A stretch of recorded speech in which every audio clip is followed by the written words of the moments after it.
بسم اللہ الرحمن الرحیم۔ السلام علیکم۔ تفسیر حازن میں ہے کہ جب بخت نصر بادشاہ نے بیت المقدس کو ویران کیا اور بنی اسرائیل کو قتل و غارت گری کر کے تباہ کر دیا تو ایک مرتبہ حضرت عزیر علیہ السلام کا وہاں سے گزر ہوا۔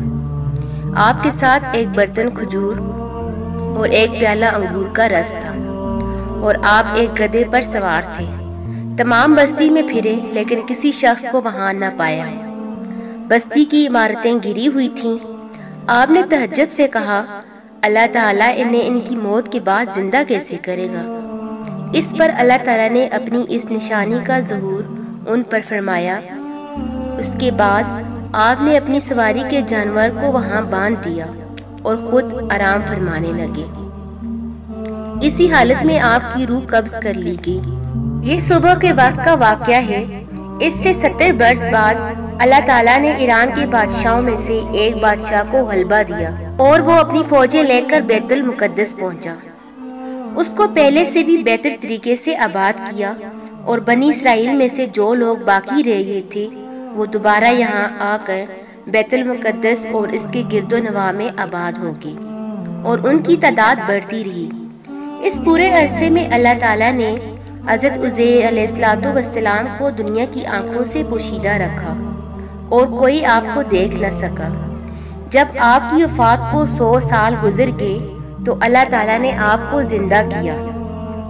پہلے آنکھوں میں جان آئی، ابھی تک تمام جسم میں جان نہ آئی تھی، بقیہ جسم آپ کے دیکھتے دیکھتے زندہ کیا گیا۔ یہ واقعہ شام کے وقت غروب آفتاب کے قریب ہوا۔ اللہ تعالیٰ نے عزیر علیہ السلام سے فرمایا، تم یہاں کتنے دن ٹھہرے؟ آپ نے اندازے سے عرض کیا کہ 1 دن یا اس سے کچھ کم وقت۔ آپ کا خیال یہ ہوا کہ یہ اسی دن کی شام ہے جس کی صبح کو سوئے تھے۔ اللہ تعالیٰ نے فرمایا، تم یہاں 100 سال ٹھہرے ہو، اپنے کھانے اور پانی یعنی کھجور اور انگور کے رس کو دیکھو، ویسا ہی صحیح سلامت باقی ہے، اس میں بو تک پیدا نہیں ہوئی، اور اپنے گدھے کو دیکھو کہ اس کا کیا حال ہے۔ چنانچہ آپ نے دیکھا کہ وہ مر چکا ہے، اس کا بدن گل گیا اور اعضاء بکھر گئے ہیں، صرف سفید ہڈیاں چمک رہی تھیں۔ آپ کی آنکھوں کے سامنے اس کے اعضاء جمع ہوئے، اعضاء اپنی جگہ پر آئے، ہڈیوں پر گوشت چڑھا، گوشت پر کھال آئی، بال نکلے، پھر اس میں روح پھونکی گئی اور وہ اٹھ کر کھڑا ہو گیا اور آواز نکالنے لگا۔ اپنے اللہ تعالیٰ کی قدرت کا مشاہدہ کیا اور فرمایا، میں خوب جانتا ہوں اللہ تعالیٰ ہر شے پر قادر ہے۔ یعنی یقین تو پہلے ہی تھا، اب عین الیقین حاصل ہو گیا۔ پھر آپ اپنی سواری پر سوار ہو کر اپنے محلے میں تشریف لائے۔ سر اقدس اور داڑھی مبارک کے کچھ بال سفید تھے۔ عمر وہی 40 سال کی تھی۔ کوئی آپ کو نہ پہچانتا تھا۔ اندازے سے اپنے مکان پر پہنچے۔ ایک ضعیف بڑھیا ملی جس کے پاؤں رہ گئے تھے، وہ نابینا ہو گئی تھی۔ وہ آپ کے گھر کی باندھی تھی اور اس نے آپ کو دیکھا ہوا تھا۔ آپ نے اس سے دریافت فرمایا، یہ عزیر کا مکان ہے؟ اس نے کہا، ہاں، لیکن عزیر کہاں؟ انہیں تو غائب ہوئے 100 سال گزر گئے ہیں۔ یہ کہہ کر وہ خوب روئی۔ آپ علیہ السلام نے فرمایا، میں عزیر ہوں۔ اس نے کہا، سبحان اللہ، یہ کیسے ہو سکتا ہے؟